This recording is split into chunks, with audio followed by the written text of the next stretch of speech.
Hello दोस्तों, आप सभी को नमस्कार। स्वागत है आज के सत्र में मेरे इस चैनल एजुकेशन क्लासेस विद एके में। आज के सत्र में हम देखेंगे एडमिनिस्ट्रेटिव एप्टीट्यूड के जो 300 एमसीक्यू सीरीज चल रहे हैं उसके पार्ट 5 को।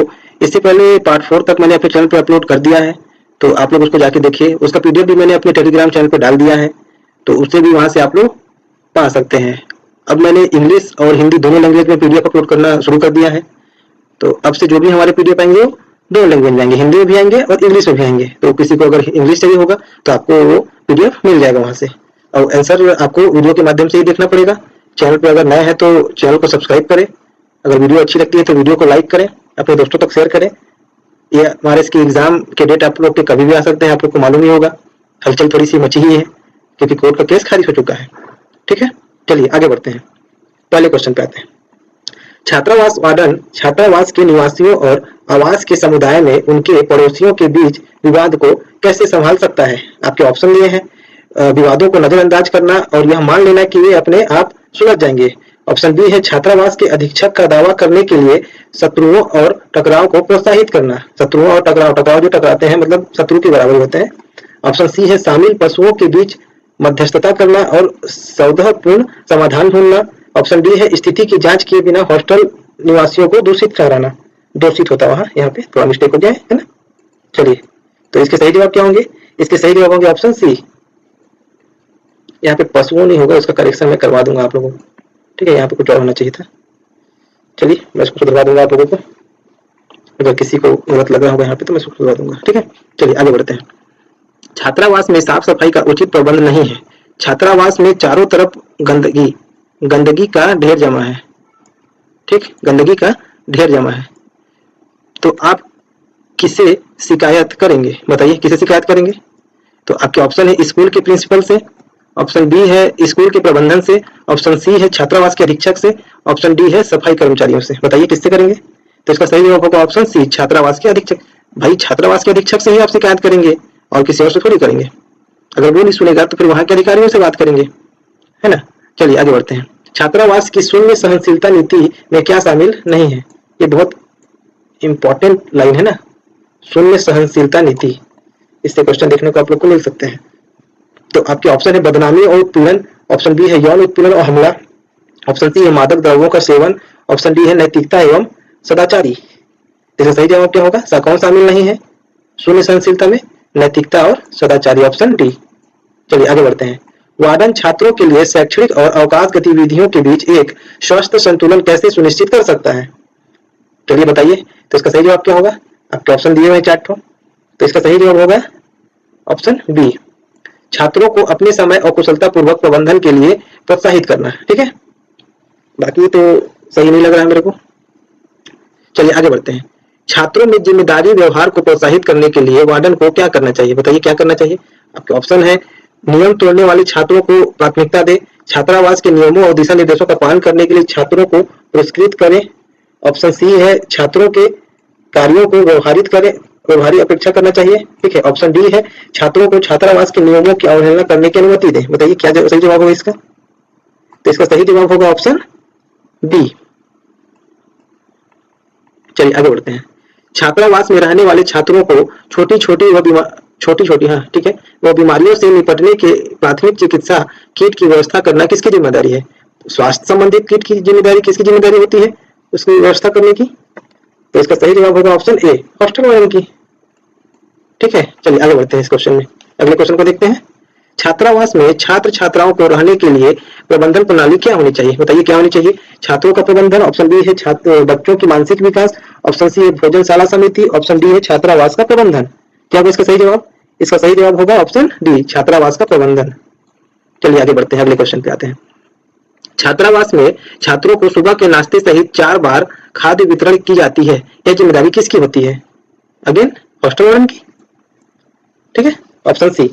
चलिए अगला क्वेश्चन देखते हैं।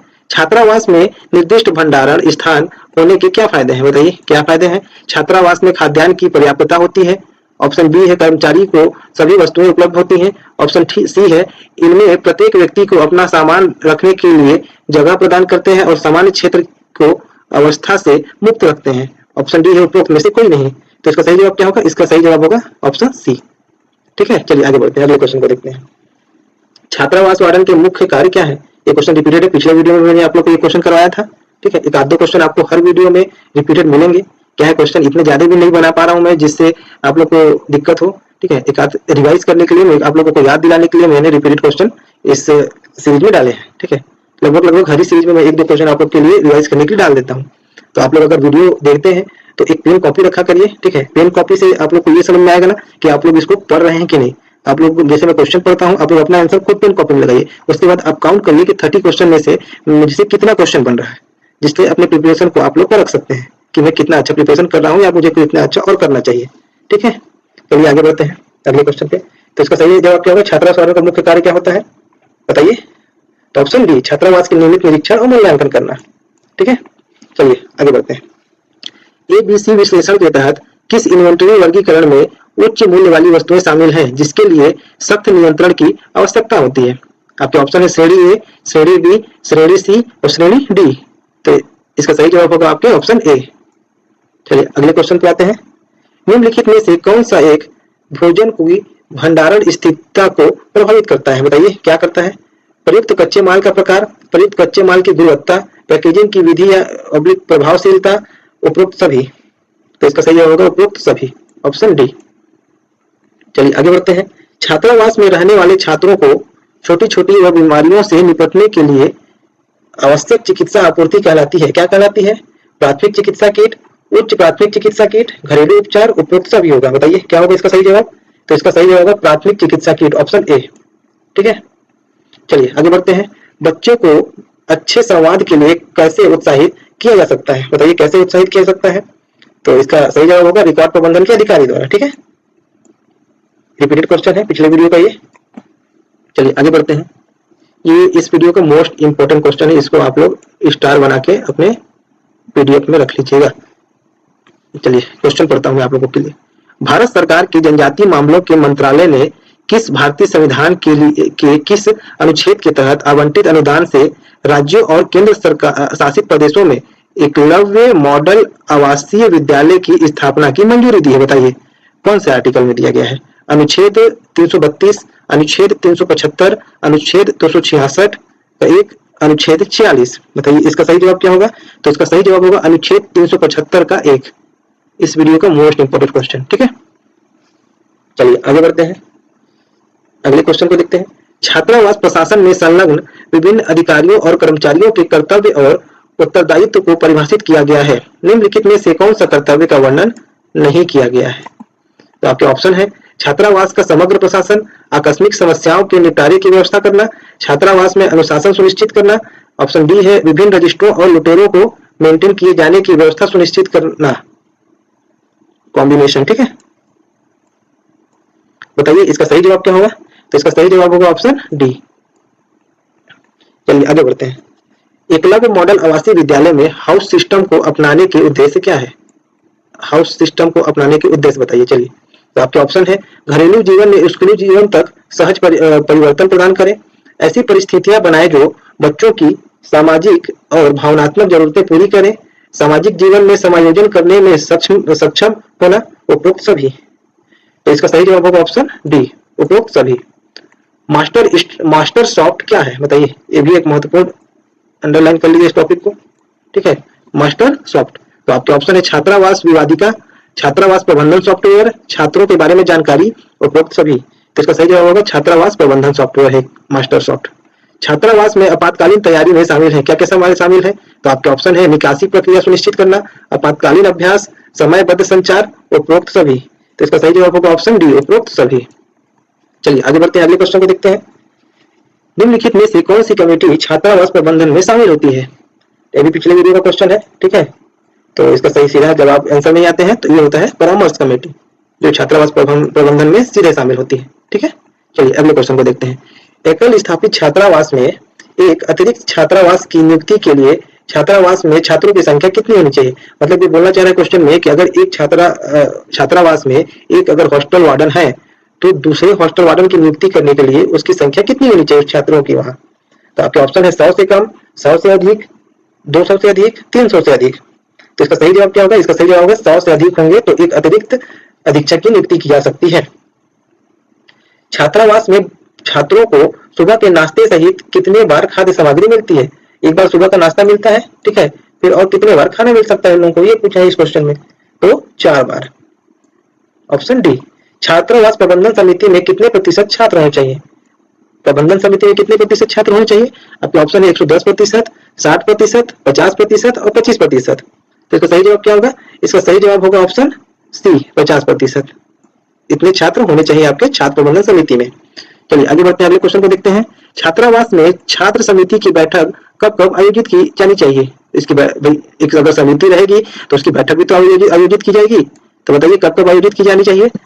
तो ये है आपके ऑप्शन है प्रत्येक सप्ताह में, प्रत्येक 15 दिन में, माह में एक बार, 3 माह में एक बार। तो इसका सही जवाब होगा माह में एक बार, ठीक है, ऑप्शन सी। चलिए आगे अगले क्वेश्चन पे आते हैं। बार बार छात्रावास के नियम तोड़ने वाले छात्रों को कैसे संभाला जा सकता है? बताइए कैसे संभालेंगे आप लोग? आप लोग भी छात्रावास आगे चल के कोई बन जाएगा, इसमें से जो वीडियो देख रहा है उसी में से कोई बन जाएगा। तो वो अपने नियम तोड़ने वाले छात्रों को कैसे संभालेंगे? तो आपके 4 ऑप्शन है। बार बार होने वाले नियमों के उल्लंघन को नजरअंदाज करना, एक चेतावनी जारी करना और फिर सख्त कार्रवाई करना, ऐसे छात्रों को व्यवहार में सुधार लाने के लिए विशेषाधिकार देना, अन्य छात्रों को उनके उदाहरण एवं अनुसरण करने के लिए प्रोत्साहित करना। क्या करेंगे आप लोग? तो आप लोग सबसे पहले एक चेतावनी जारी करेंगे, ठीक है, उसके बाद फिर सख्त कार्यवाही लेंगे। ऑप्शन बी इसका सही जवाब है। चलिए अगले क्वेश्चन पे आते हैं। वार्डन को उन स्थितियों को कैसे संभालना चाहिए जहां एक छात्र शैक्षणिक रूप से संघर्ष कर रहा है? बताइए कैसे संभालेगा वो? तो ऑप्शन है छात्र के शैक्षणिक मुद्दों को नजरअंदाज करके, छात्र के लिए शिक्षण सत्र की व्यवस्था करके, छात्र को छात्रावास की गतिविधियों से बाहर रखना, खराब शैक्षणिक प्रदर्शन के लिए छात्र को दंडित करेगा। क्या करेगा ये? तो ये इसका सही जवाब होगा छात्र के लिए एक शिक्षण सत्र की व्यवस्था करना, ऑप्शन बी। चलिए आगे बढ़ते हैं। छात्र रिकॉर्ड प्रबंधन प्रणाली एक उदाहरण है जो छात्रों की गतिविधियों के बारे में जानकारी देता है। तो आपके ऑप्शन है छात्र को ट्रैक करना, परीक्षा प्रदर्शन, दस्तावेज प्रबंधन, उपरोक्त सभी। तो इसका सही जवाब क्या होगा? उपरोक्त सभी।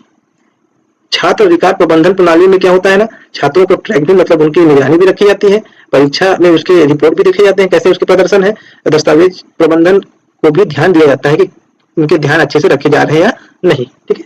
चलिए ये भी एक महत्वपूर्ण इंपॉर्टेंट क्वेश्चन है, ये 28 नंबर का, इसको भी आप लोग स्टार बना के रख लीजिए, ठीक है।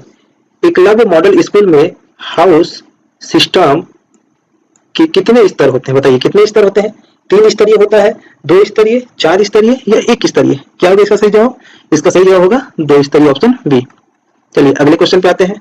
आप एक छात्रावास के वार्डन हैं, छात्र रेन डांस करना चाहते हैं जिनमें ऐसे समय में बहुत सारा पानी बर्बाद होगा जब हर जगह सूखा होना चाहिए, ठीक है, हर जगह सूखा है, तो आप इस स्थिति से कैसे निपटेंगे? बताइए कैसे निपटेंगे? तो आपके ऑप्शन है छात्रों से बात करेंगे और उन्हें पानी बर्बाद किए बिना जश्न मनाने के लिए मनाएंगे, पार्टी की अनुमति दे क्योंकि अन्यथा छात्र नाखुश होंगे, छात्रों को कारण बताए बिना अनुमति देने से इनकार कर देंगे, यदि छात्र पानी के 1 टैंकर के लिए भुगतान करने के लिए सहमत हो तो अनुमति दे देंगे। तो क्या करेंगे? तो इसका सही जवाब होगा ऑप्शन ए, छात्रों से बात करेंगे और उन्हें पानी बर्बाद किए बिना जश्न मनाने के लिए बोलेंगे, ठीक है। चलिए इस वीडियो का आखिरी क्वेश्चन है आप लोग का 30वां क्वेश्चन। पर्यावरण चेतना को बढ़ावा देने में एक छात्रावास वार्डन की क्या भूमिका होती है छात्रों के बीच? तो आपके ऑप्शन दिए हुए हैं 4 ऑप्शन। छात्रों को पर्यावरण अनुकूल पहलुओं में भाग लेने से हतोत्साहित करना, जागरूकता अभियान आयोजित करना और स्थायी प्रथाओं को बढ़ावा देना, पर्यावरण संबंधी चेतनाओं को नजरअंदाज करना और केवल छात्रावास प्रबंधन पर ध्यान केंद्रित करना, पानी और बिजली जैसे संसाधनों की अत्यधिक बर्बादी को प्रोत्साहित करना। तो क्या होगा इसका? ये दोनों तो होगा ही नहीं, ये दोनों में से कोई होगा। तो आप लोग इसका आंसर कमेंट बॉक्स में लिखें, ठीक है। अगर किसी को नहीं मालूम है तो मैं उसको बता दूंगा, आप लोग मुझे टेलीग्राम में पूछ सकते हैं। टेलीग्राम में आप लोग मैसेज तो नहीं कर सकते, तो आप लोग किसी के भी माध्यम से मुझसे पूछ सकते हैं, डायरेक्ट मैसेज करके भी इसका जवाब पूछ सकते हैं, ठीक है। मैंने आप लोग को 2 आंसर इसके हटा दिए हैं, आप लोग को ये बी और सी में से बताना है कौन सा सही होगा, ठीक है। चलिए आज का वीडियो यही समाप्त करते हैं। टेलीग्राम चैनल का लिंक यहाँ पे दे दिया हूँ मैं आप लोगों को, यूट्यूब चैनल का भी लिंक मैंने आप लोग को दे दिया जहाँ आप लोग को आंसर की मिलेगा, और करंट अफेयर के लिए आप मेरे व्हाट्सएप ग्रुप से जुड़ सकते हैं। तब तक के लिए धन्यवाद।